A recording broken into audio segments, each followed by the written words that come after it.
I've noticed that there is a lot of talk about mental illness. So much talk about it, like mental health awareness, and let's talk about mental health issues. And mental health is just as important as physical health, and things like, schizophrenia and depression. They're just like, getting a disease or a virus or some sort of a physical condition or a handicap or something like that. And so there's so much talk about mental illness. I think there is a motivation behind a lot of this talk about mental illness. I think they're trying to get more people hooked on uh, psychotic medication, right? Medication for psychological conditions and psychological um, illnesses and things like that. They want people on the drugs, all right? It's like a big drug dealing marketing scheme.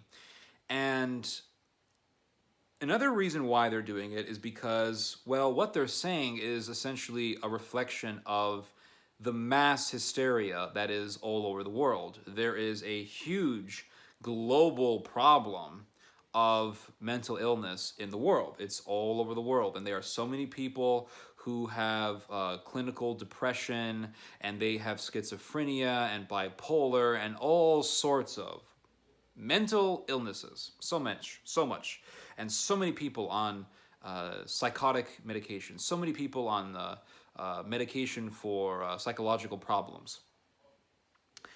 And the United States actually has the highest rate of consumption for psychological drugs, psychotic medication.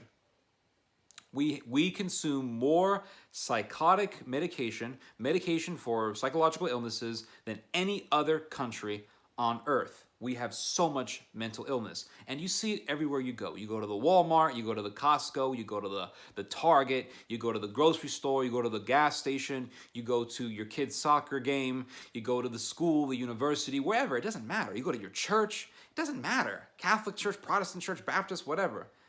Anywhere you go in the United States, you see a lot of people who look just freaking crazy, like pure crazy. You see them everywhere. You can see it in the eyes. You see it in the eyes. They look crazy. So much of this. They, they, they got this look, and they got this look, and they got this look. And you see them everywhere you go. There's so much of it in this country. But you can go to Europe and you can see the same type of thing, right? Lots and lots of people who are whack jobs, just complete loons, nuts, lunatics. And I'm not saying that they're born that way, but I think that it is a product of some sort of societal dysfunction that is very, very deep, and it goes back a long ways. It's very deep, and it stems from a very long history of abuse within families and abuse by people's bosses, abuse by people's school teachers, by the priest, by the pastor. There's so much abuse that happens in society, and this leads to a tremendous amount of mental problems. And there's also a lot of weird ass ideas that people have. People have all sorts of weird ideas because there is no standard of belief in the modern world. There's no standard, right? You have some countries that are traditionally a particular religion, Catholic, Muslim, and all that. But for the most part, in the modern world, there is no standard belief system. People can believe whatever they want. So they go online and they read all sorts of crazy crap and they start believing it because they have no structure. There's no family structure, there's no societal structure. People are like sheep without a shepherd.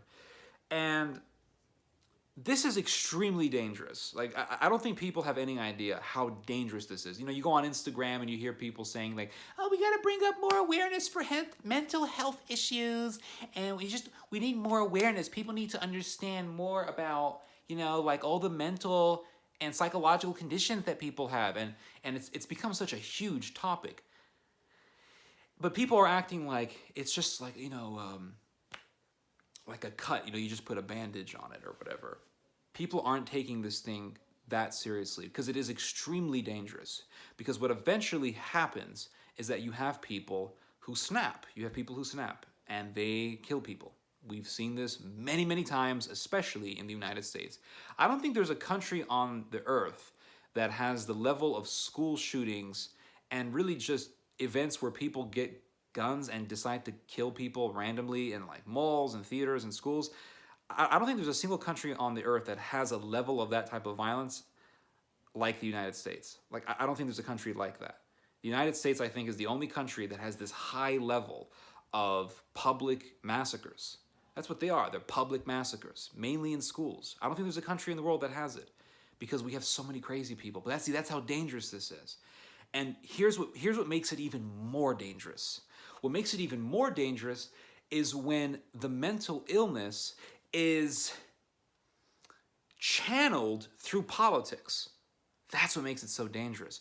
When the mentally ill people, when the crazy people, who are legion in the modern world, begin to become political, then they start getting really crazy and they start thinking of ideas like, oh, I don't know, if you don't agree with, if you don't agree with climate change, or, even more adequate, if you don't believe in evolution, you don't believe in science, therefore you want to make sure that all the children are uneducated and they're forced fed lies and mythologies and just disgusting desert religions. And people like you need to be put in prison or shot. And yes, there are many people who think this way. Or you'll have people who will say things like, oh, you believe that people should be allowed to immigrate into this country from third world countries? Well, you're a traitor to the nation and you want to destroy the wonderful culture of our country. You should be put into a camp and shot. Yes, and there are a lot of people who think this way. And so when the demons possess these people and these people become political, whatever political system that they establish becomes murderous. Whatever political system that they establish will be murderous. I just recently got done watching a film. It's called Come and See. Came out in 1985. It's a Russian film. If you have not seen this film, you need to watch it. This film is a masterpiece. I watched it one time last week. I watched it and I thought it was an excellent film. But then I watched it again. I watched it twice. The next day I watched it again. And I must say, after the second viewing that I realized this movie is a masterpiece. It's a masterpiece. And the music and the ambient noise, the acting, the emotions that are expressed, the facial expression and contortions that are made by these actors is unlike anything I've ever seen. It's truly phenomenal. It's an amazing movie. And you watch it the second time and you appreciate it even more because you see things that you didn't see in the first viewing. Because when you watch a film for the first time, you have no idea what's going to happen. So in that regard, you're just as clueless as the main characters. But then you watch it a second time and you know what's going to happen. So therefore, you see why the director put certain things before the climactic events of the film. The movie is about a young boy, a 13-year-old boy, who is living in Belarus after the Germans have invaded his country. And he's very, very idealistic, and he wants to join the partisans, the anti-fascist partisans who are fighting the Nazis. And during this time, his whole village gets wiped out by the Germans. And he flees, and eventually he goes to another village, and he witnesses how this whole village is systematically exterminated. I looked into this movie and the inspirations that the director had for this movie, the historical inspirations. And the scene in which the Nazis are massacring everybody in this village, that scene is inspired by actual massacres that were done by a particular group of the SS. They were known as the Dirlewanger. The Dirlewanger, these guys were some of the most brutal of the SS. They were right up there with the Ustashi. And these were people who, in Belarus alone, they destroyed hundreds and hundreds of villages, massacred, raped, horrific stuff. And I did some research on the Dirlewanger. It turned out that when the Nazis formed this group, one of the things that they did was they took people out of the crazy homes and they gave them guns and uniforms, and they said, here, go kill people. When you watch the movie, and I hope you will, when you watch this movie, the Nazis who are doing the killing, they act very crazy. They got these actors to act crazy as they were killing, act hysterical, bloodthirsty, very sanguinary. They act like complete lunatics. And you can watch the film and you can say, well, this whole thing looks like a giant act and it looks exaggerated and yada, yada, yada. The reality is that these people in real life were crazy. The real Dallewanger Nazis were completely crazy. So the actors acted crazy because those Nazis were crazy.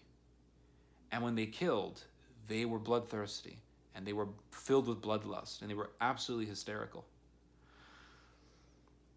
So if in those days people were horrifically violent and you had these mentally ill people with guns and they were horrifically violent,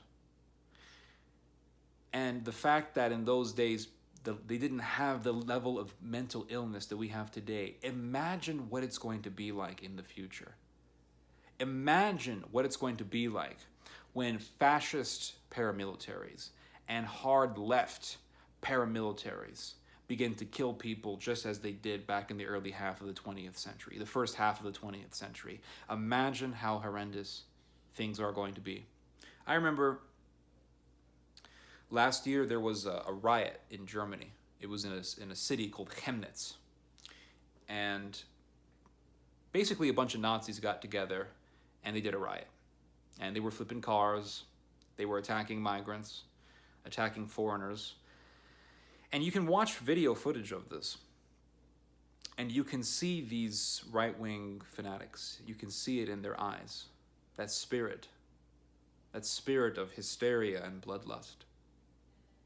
You can see this spirit, this satanic spirit, rising above and gradually possessing the souls of nations. You can see that spirit incrementally moving to manifest itself. God help us when that happens. Anyway, hope you guys have learned something from this message. Hope you guys have enjoyed this video. You guys just heard some theology. God bless.